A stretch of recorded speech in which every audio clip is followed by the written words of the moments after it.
পুরো বিশ্বের মনোযোগ এখন গাজায়, পশ্চিমারাও রাখছে তা বজায়। ঠিক সময়ে পশ্চিমা সাহায্য না আসায় জেলেনস্কিও তাই চটেছেন বেজায়। এদিকে সময় যতই গড়িয়ে যায়, রাশিয়াও তার হামলার পরিধি বাড়ায়। ইউক্রেনের উত্তর পূর্ব দিকের খার্কিভ অঞ্চলে অভিযান শুরু করেছে রাশিয়া। রুশ বাহিনীর হামলার মুখে সেখানকার বেসামরিক নাগরিকদের সরিয়ে নেয়ার কাজ চলছে। অপরদিকে প্রতিরক্ষা খাতের নেতৃত্বে রদবদল করেছেন রাশিয়ার প্রেসিডেন্ট ভ্লাদিমির পুতিন।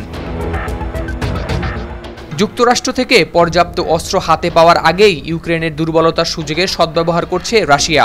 এখন পর্যন্ত ইউক্রেনের দক্ষিণ ও পূর্ব প্রান্তের পর এবার নতুন জায়গায় হামলা শুরু করেছে মস্কো। হামলা শুরুর পর থেকে খার্কিভ অঞ্চলে যতটা সম্ভব জমি দখল করতে বড় অভিযান শুরু করেছে রুশ বাহিনী।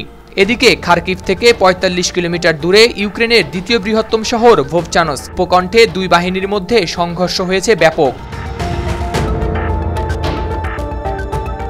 বেশ কিছু ক্ষেত্রে রুশ বাহিনী কৌশলগত সাফল্য পাচ্ছে জানিয়েছে খোদ ইউক্রেন। সেনাদের প্রাণহানি উপেক্ষা করে বেপরোয়া অভিযান চালাচ্ছে রাশিয়া। গত কয়েক দিনে নিহত হয়েছেন কমপক্ষে ১০০ রুশ সৈন্য। ভোভচানস্ক শহরের নিয়ন্ত্রণ নিয়ে ইউক্রেন ও রাশিয়ার পরস্পর বিরোধী দাবি শোনা যাচ্ছে। রাশিয়া জানিয়েছে ভোভচানস্ক শহরের আরও ৪টি গ্রাম রুশ বাহিনীর দখলে চলে গেছে। এদিকে বড় অভিযানের মুখে নিরীহ মানুষের উদ্ধার তৎপরতা শুরু করেছে ইউক্রেন।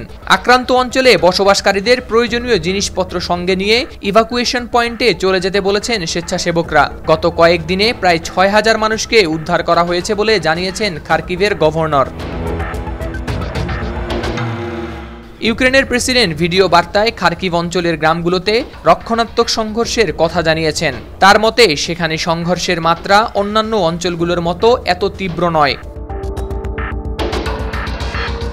২০২২ সালে ইউক্রেনে হামলার পর থেকে রাশিয়ার সেনাবাহিনী খার্কিভ শহরের উপকণ্ঠে পৌঁছে গিয়েছিল। ইউক্রেন সেনাবাহিনীর তীব্র প্রতিরোধের মুখে আবার সীমান্তে ফিরে যেতে বাধ্য হয় রুশ বাহিনী।